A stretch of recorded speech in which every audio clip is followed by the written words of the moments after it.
Seperti di surat Fatir 27 ini. Ini satu pasang 27 28. Biasanya yang 28 itu sepotong di tengahnya itu mengenai ulama. Ulama itu adalah orang yang setelah memahami membaca alam ini, bukannya membaca kitab. Jadi bunyi ayat ini itu kita diminta untuk membaca, memperhatikan alam.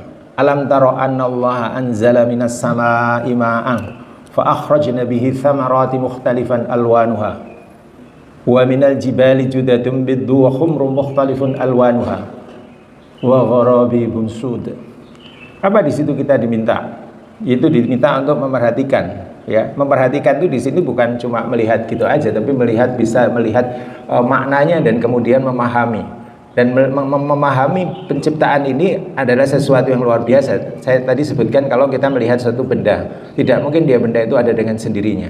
Semakin complicated benda, semakin bagus, maka kita akan bisa makin menghargai gitu. Dan kita akan kembali lagi ke situ menghargai. Nah, itu yang berbolak-balik kita paham, maka kita akan cinta. Nah, di sini kita misalnya Allah meminta, tidakkah engkau memperhatikan, tidakkah engkau melihat bahwa sesungguhnya Allah menurunkan air hujan dari langit. Ini sesuatu yang sederhana, gampang, dan sering sekali. Hampir tidak ada setahun kita tidak ada hujan. Bahkan di padang pasir pun kita dapat hujan juga, melihat. Lalu dengan air itu kami tumbuhkan hasil tanaman yang beraneka warna. Di sekitar masjid kita, alhamdulillah, tanamannya luar biasa. Ya, tanaman kita itu sudah jalan untuk atau wasilah untuk melihat siapa penciptanya. Kita bisa aja lewat tiap hari tanpa memperhatikan daun. Tapi coba kalau Bapak Ibu sekalian memperhatikan daun di sekitar kita, yang kelihatannya hijau itu, ternyata gradasi hijaunya tidak sama. Bentuknya juga tidak sama. Kalau Bapak pernah tinggal di satu tempat yang ekstrim, di padang pasir, malah hijau itu tidak ada. Jarang sekali. Sehingga ketika melihat pohon hijau kita sudah sangat bersyukur. Atau bahkan kalau misalnya kita ke negara yang di hemisfer utara atau hemisfer selatan, Australia bagian bawah atau Amerika utara sana, warna daun-daunnya itu, ukurannya itu hampir bukan hampir, sangat tidak beragam seperti kita. Tidak mukhtalifun alwanuha, tidak berbeda-beda warnanya, hampir sama aja. Saya masuk hutan di Sumatera, sama masuk hutan di dalam New Zealand. Saya dulu pernah tahun 81 setahun di sana.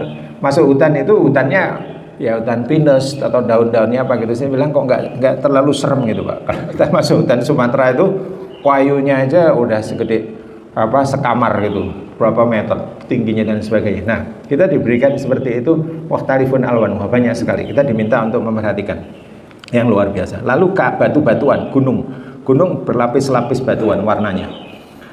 Kalau kita nggak perhatikan, batu itu ya begitu-begitu aja, warnanya coklat gitu. Tapi buat ahli geologi, batu ternyata begitu diperhatikan, ini ada batu lapisan yang hitam, yang banyak karbonnya, ya ini banyak mengandung fosil dan lain sebagainya. Tapi ada juga yang biasa-biasa, yang putih dan sebagainya. Ya, itu di Quran sudah menyebutkan ini.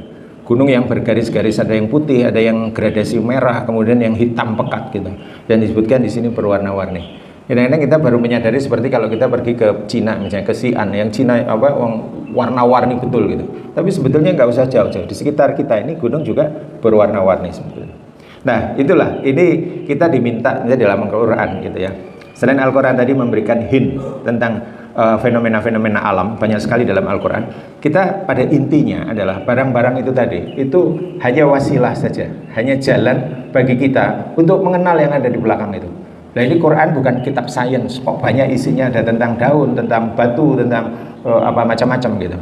Tapi kita sebetulnya bukan tidak berhenti di situ, kita sampai ke belakangnya nanti. Nanti kita perhatikan bahwa di dalam ayat-ayat yang berkaitan dengan fenomena alam, ya, yang banyak sekali dalam Al-Quran, ayat-ayat itu ujungnya itu biasanya sepasang asmaul husna.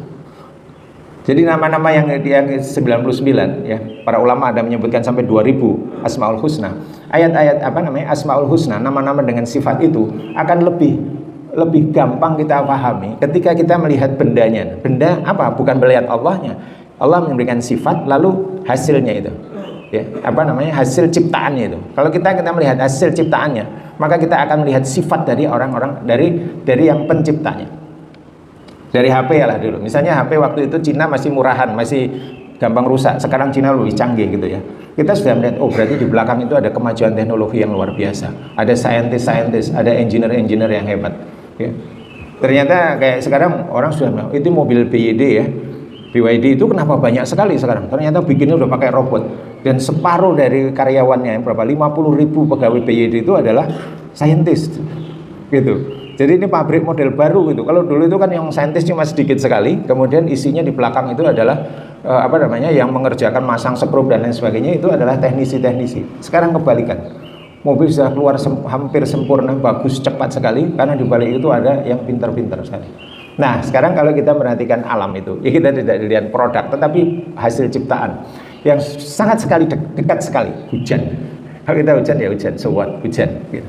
Tapi kalau kita perhatikan, kok ada air segar, bersih, turun dari langit. Kalau saya siram-siram pohon, kenapa pohonnya nggak sesubur kalau kena hujan? Kalau kita berpikir begitu, proses apa, siapa yang membuat? Gitu. Begitu sempurna, begitu seimbang. Ini salah satu contoh dari 1000 lebih ayat yang mengenai ini.